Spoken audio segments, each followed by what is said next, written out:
Hello, everybody. Welcome to another Comic Source Comic Boom collaboration, continuing with Daily Spawn. Today, we're up to issue number 31. For those who maybe are jumping on and don't realize or haven't been with us for a while, yeah, Rocky's got some family stuff he's taking care of right now. So I'm flying solo on this for now, but he should be back really, really soon. So let's go ahead and dive into issue 31, which features the return of the Redeemer, or should I say anti-Spawn, but he goes by a new name now, the Redeemer, which is the current name if you're reading the current Spawn universe stuff, or like Scorched or what have you, or if you've been a fan of Spawn for a while. Yeah, I guess they figured that Redeemer was a better name. Maybe it kind of distanced him from Spawn just a little bit. So written by Todd McFarlane, art by Greg Capullo and Todd McFarlane, Tom Orzechowski on letters, and Steve Oliff handling the colors. So it starts off, Spawn's sitting in the dark, kind of brooding. We're not exactly sure where he is. He's thinking about his last encounter with Wanda. You know, it seems like whenever he has downtime, his thoughts definitely turn to his ex-wife, which is not unsurprising considering the sacrifice that he made to return for her. And he's thinking about how scared she was and how she feared him and rejected him, and he's just not sure what to do. And he's also thinking about the costume, right? Like he just recently, and we didn't cover it because it was in the Angela miniseries, but we probably will at some point. But his costume was really damaged. We saw the last couple issues, he's down in the American Southwest, or South rather, Alabama and whatnot. And, you know, his costume, especially the cape, is just not what it used to be. So on the next page, we see that he actually hitched a ride on a train, because we know he was walking for quite a while. Obviously, it would take a long time to walk from South United States all the way to New York, but he was able to jump on a train, hitch a ride with a bunch of other, how does McFarlane put it, a sea of homeless humanity. So as the train stops, tons of guys getting off, which seemed a little far-fetched to me. I mean, yeah, there are hobos, or whatever you want to call them, guys that ride the rails. Not as common anymore these days. Was more common back in the 90s when this came out, but even then, I mean, it's like practically a passenger train. But anyway, it's a little nitpick. But as Spawn returns, another thing that kind of dates this issue, as Spawn returns to New York, he's looking up at the skyline of the Twin Towers at the World Trade Center, which, you know, obviously we all know what happened in 2001. So it's interesting, though, because we're told by McFarlane this city that Spawn once hated, or Al Simmons once hated, is now his haven. It now feels like home. And so he immediately heads for his alleys, right, his area. And the fact that he thinks of that as home and feels like that's what he missed, that's what he's homesick for, it's very, very interesting. He has found a place where he belongs, even if these, you know, friends of his, these other homeless, aren't, you know, exactly in a position to help him out in his war against heaven, or his fight against Mount Bolgia. They're loyal, they do care about him, and sure enough, when he gets back to the alley where his throne is that they built for him, there's Bobby and Bootsy. Bobby probably the one that's closest to him, the one that Spawn's confided in the most, and the one that Spawn used some of his power to raise from the dead. They're both there. They're talking about Al and how they miss him, and it's sort of a heartfelt scene, and it gives some good context as Spawn sneaks around and scares them, and they're actually really happy to see him, which is it's kind of touching in a way, you know.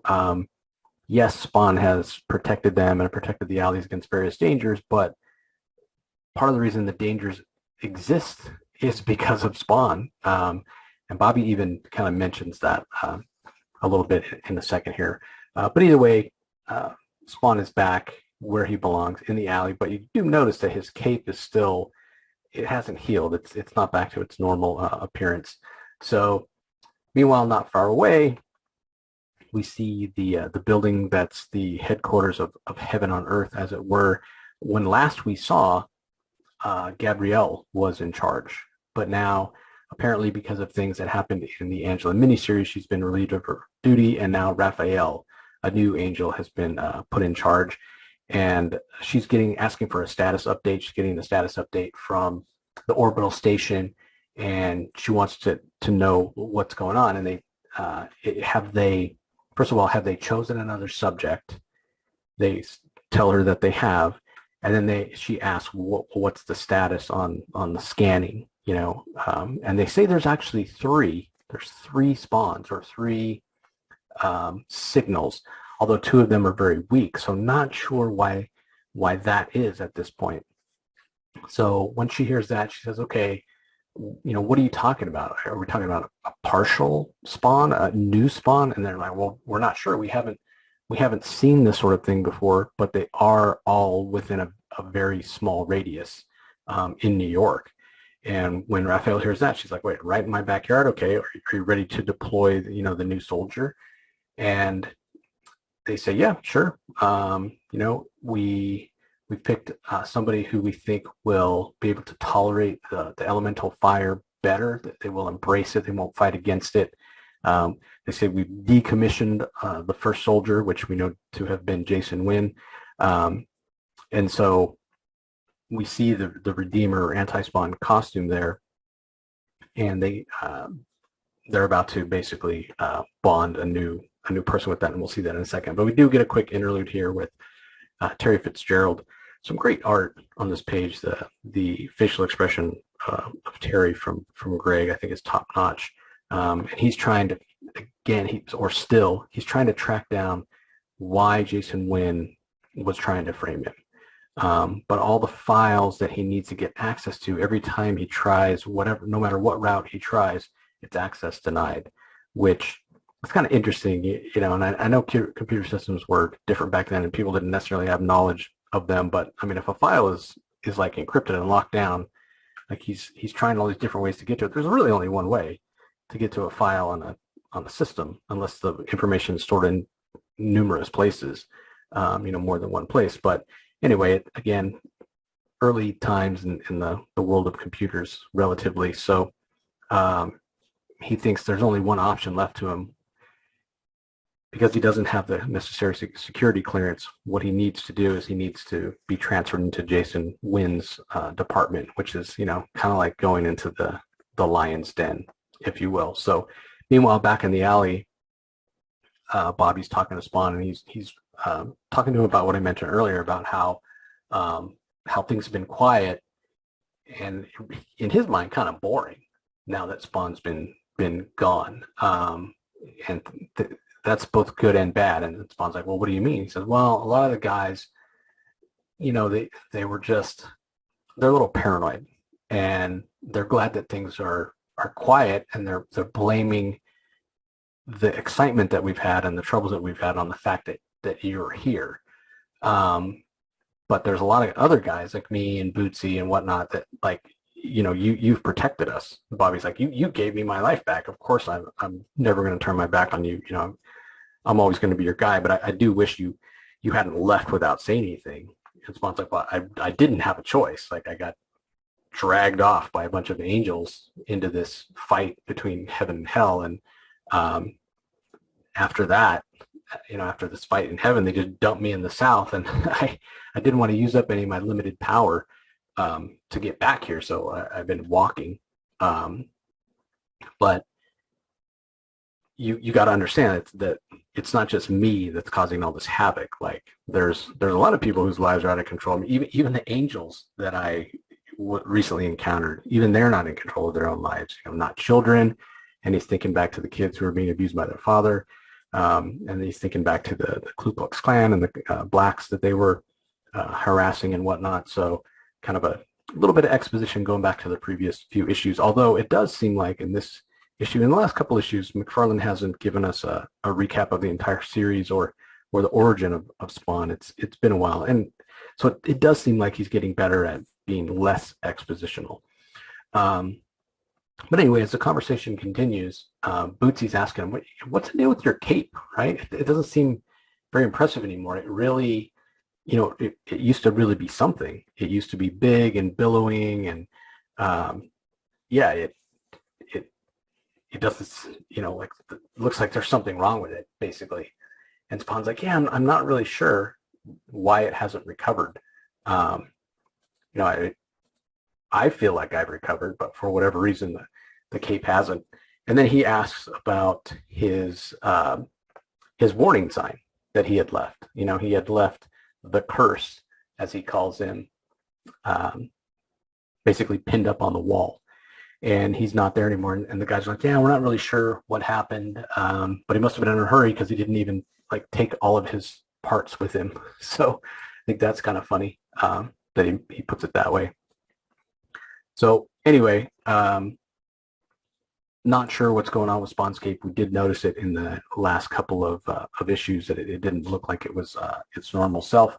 But as we turn the page, we're checking out a soup kitchen. We learn about this guy, Phil Temper, who is a social worker. He's won awards for his work with the homeless. We find out that in his early life, in his juvenile life, he was in and out of juvenile detention facilities. And once when he was in there, he found the Lord, as it were, and became a very strong man of faith. And that led him down the path of becoming a social worker and completely turning his life around. And like I said, he's won awards for his determination to help the homeless, and he's very devout. And as it turns out, that faith is what is going to allow him to accept that elemental fire, apparently, much more so than Jason Wynn did. So I like this choice of Phil Temper, even though I feel bad for the guy, but I like this choice of Phil Temper more than Jason Wynn in a lot of ways, because it makes so much more sense. Jason Wynn doesn't even believe in God, so for him it was all about, okay, he was supposedly physically fit, and maybe somebody they felt was mentally malleable in a lot of ways. This guy's got faith. This guy's got belief. So it makes a lot more sense to me that he would be chosen. So disappears in a flash of lightning. They take him up to the orbital station, and we see these angels or whatnot infusing him with the power. Then we get the familiar three talking heads that we've seen throughout the series. The lady from CNN giving her version of this guy disappearing. Same thing with the guy from entertainment television, talking about this Good Samaritan who's won awards before for his work with the homeless. And then we've got the right-wing guy now on KRDF 68 Viewers Forum, and he's talking about how this, the world is crazy, bam, out of left field. Another New Yorker just disappears in the middle of a soup kitchen, and nobody can give him any answers, and the NYPD will give it about the same attention as a stolen car radio in Times Square, because the politicians don't really care about the little guy. He said, God bless us, everyone, basically. So meanwhile, at the NYPD gym, we see Sam and Twitch talking about what to do about Chief Banks, and Sam's like, well, I sort of already sent a message. And sure enough, in Chief Banks' office, we see that he's received an anonymous note that basically lets him know that somebody knows what he did in regards to Billy Kincaid. Somebody knows that he worked with Jason Wynn to kidnap the child of the senator that they wanted to put pressure on. So as soon as he sees the note, he calls somebody and he says, "This is Banks, get me Jason Wynn now." So, as soon as he's threatened, he's going to the guy he thinks has the power to help save him or protect him from whoever is threatening to reveal the secret. So meanwhile, back in the alley, Spawn is feeling more at home. He's kind of looking over his people, I guess you'd say. His children is how he thinks of them. And again, just sort of reacclimating himself to being back to the place that he considers home. And then he feels this, how do they put it? He feels a spark. The chains from his costume start pulling him toward an unknown destination. It's about 3 blocks away. So he goes sprinting in that direction, and it's a familiar sensation that he feels. And as he rounds the corner, there he sees Anti-Spawn, and Anti-Spawn has captured Bobby, and he's asking about the signal. He's like, "Well, why do you have this signal? It's very weak, but it's clear there's been a necroplasm transferal from the Hellspawn. And Bobby's like, what are you talking about? I'm not Spawn. And Anti-Spawn's like, well, yes, I know that, but you have some of his power. Not enough to be a threat, but this is something we need to investigate. And he calls up to the station to be teleported up there. And again, they refer to Anti-Spawn as Redeemer. So when Spawn sees this, obviously he does not want to lose Bobby again, and so he jumps out of the shadows, says, leave Bobby alone. This is between you and me, Anti-Spawn. And when he calls him Anti-Spawn, he says, no, my name is Redeemer. So again, we're clearly, it's been rebranded. This character's been rebranded. McFarlane must have liked the name Redeemer better. But unfortunately, Spawn is, even though it's been weeks, he's still not fully recovered. He's still in a weakened state, and he doesn't have the costume at full health either, as it were. So we know that it was almost an even fight between Spawn and what was Anti-Spawn, and it's now called Redeemer. The first time around, we know that this version, this second soldier, this Phil Temper in his Redeemer state, is even more powerful, like more able to embrace the elemental fire, right? That's what we've been told. So he's more than a match for Spawn, and it takes him out pretty quickly, actually. So Spawn thinks, well, I have one chance to save Bobby, and he basically goes frontal assault on the Redeemer, and the Redeemer blows a giant hole in Spawn's chest, and Spawn's kind of laying there. So all the other homeless guys have heard the commotion, and they come running, and they're commenting on the giant hole in Spawn's chest. So here's what's interesting, though. He says, that the hole is not new, right? It's okay. He's like, Curse blew this hole in me a while back, and I didn't want to waste any power fixing it, so the costume just like closed up over it. So that's interesting, right? And we know that, and we've speculated that Spawn hasn't wanted to heal his face because he still has the shoelace stitching it together. And now we find out he's not even replacing the giant hole in his chest. Like that's just weird in a lot of ways. But I get it, right? Like he's trying to hang on to every little point of energy that he has. But man, he's getting his butt kicked a lot. He definitely seems weaker than he's been in the past. So as he's laying there, all of a sudden, what's left of the cape starts lashing out at the homeless guys, and Spawn tells everybody to run. He's like, "Oh my God, the cape is out of control. It's still in shock. It hasn't been able to heal, and it can't even tell friend from foe right now. So it's lashing around like a wild animal facing death," is the way McFarlane puts it. A wild animal that's been sort of backed into a corner, as it were. So we see a little while later, Spawn is recovering. There's some signs of life. We get a little graphic of how much power he has left. 6971. I think the last time we saw it, it was 7012. But it looks like the cape is starting to heal in some way. And sure enough, it begins to move. It begins to grow. It's not just the little tendrils anymore.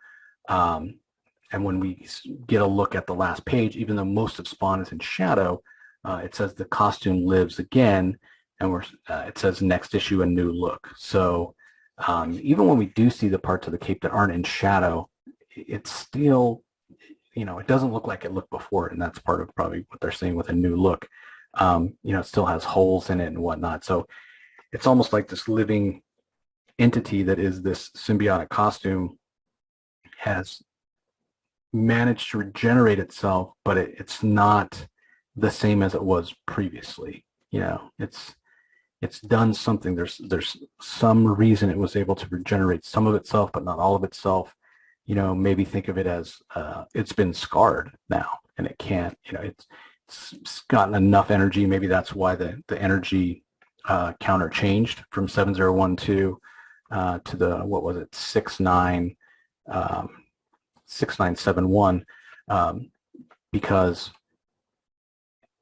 Spawn's allowed the costume to use a little bit of his energy to heal itself, but not enough to fully heal itself. Or as I said, maybe it's just scarred from all the damage that it's been experiencing recently. So how Spawn's going to rescue Bobby? How's he going to save him from the orbital station? Is there going to be friction between Spawn and some of the other homeless? Because Bobby was really Spawn's champion, like we've talked about, in terms of telling the other homeless guys how much Al has helped them and how much he's their friend. And he talked about, hey, you've saved me before. You always have my back. I would never desert you. But now Bobby's gone, so Spawn doesn't have that advocate among the homeless. Plus, there at the end, after the battle with Redeemer, Spawn's costume was actually attacking the homeless guys, right? So that can't make them happy, and we wonder, hey, how's that going to play out?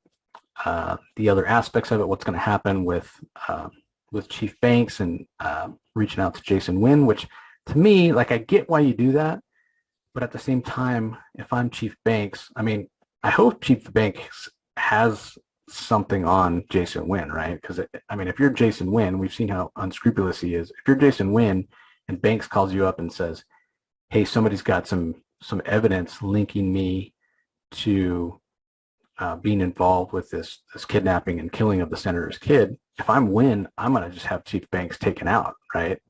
I don't want there to be any link. Like, blame it on Chief Banks. Make it look like a suicide or whatever. Hey, Banks was a cop. He did this terrible thing. He killed himself out of guilt or not wanting to be prosecuted or whatever. But if you're Chief Banks, I feel like if you reach out to Jason Wynn, you're putting yourself in danger by letting Jason Wynn know that you're a weak link, right? That you're a threat to possibly lead back to him. So I don't know. We'll see how that all plays out. And obviously Terry Fitzgerald going into the Lion's Den, as I said, working for Wynn. So Wynn continues to be a pretty big part of the story, even if he is a lot in the background in the last couple issues. Haven't seen much of the mob or the mafia aspect. And then obviously the FBI CIA angle is completely flipped on its head with Terry Fitzgerald now kind of having the agency to sort of investigate and find out what's going on. Nothing about Spawn's identity being Al Simmons, and Terry and Wanda trying to discover that in this issue. So shifting a little bit back further toward the heaven versus hell narrative, the impending war between the two, which is what the return of a Hellspawn on Earth sort of signals, as we've been told before. So good issue. Art was fantastic. There's a couple of pages there where I just loved, and not even necessarily big action pages, right? Like that page where it's just Terry Fitzgerald working on the computer, like the expression on his face, like you can sense the anger and the frustration. It's so plain in the way that McFarlane and Capullo rendered Terry Fitzgerald's facial expression. So just fantastic. Really, really great art, great colors. I'm glad that we've seen the return of Anti-Spawn or Redeemer. And I do think I like the name Redeemer more than Anti-Spawn. It's just, it feels more biblical, right? Because Spawn, short for Hellspawn. Anti-Hellspawn doesn't feel like that's a name that heaven would use, but Redeemer does work a lot better. So we'll see how long the second wielder of the elemental fire lasts. This Phil Temper, will he be able to handle it? Will he burn out? Will he have any episodes where he has any sort of memory or recalls who he was for his previous life? Like, all that's still very much up in the air, because really what it seems like is when these Redeemers show up, it's basically a point and shoot weapon for the powers of heaven on earth, from that orbital platform. Just find what they want, send it out on the mission. And that leads me to my final question, which they said there were three signals, right? One normal signal, two very weak ones. The normal one obviously being Al Simmons. Second one makes sense that it was Bobby, because Al, shot him up with his energy to resurrect him. But what's the third, right? I can't remember Spawn having shared his power with anyone else. So what's this third signal, this other really weak signal? That's a question that still needs to be answered as well. So maybe we'll find that out next issue. So anyway, that's going to do it for this episode, everybody. We really appreciate you joining us. You guys really seem to be enjoying the daily spawns. Anyway, that's going to do it for this episode, everybody. We really appreciate you guys joining us, and we'll talk to you next time.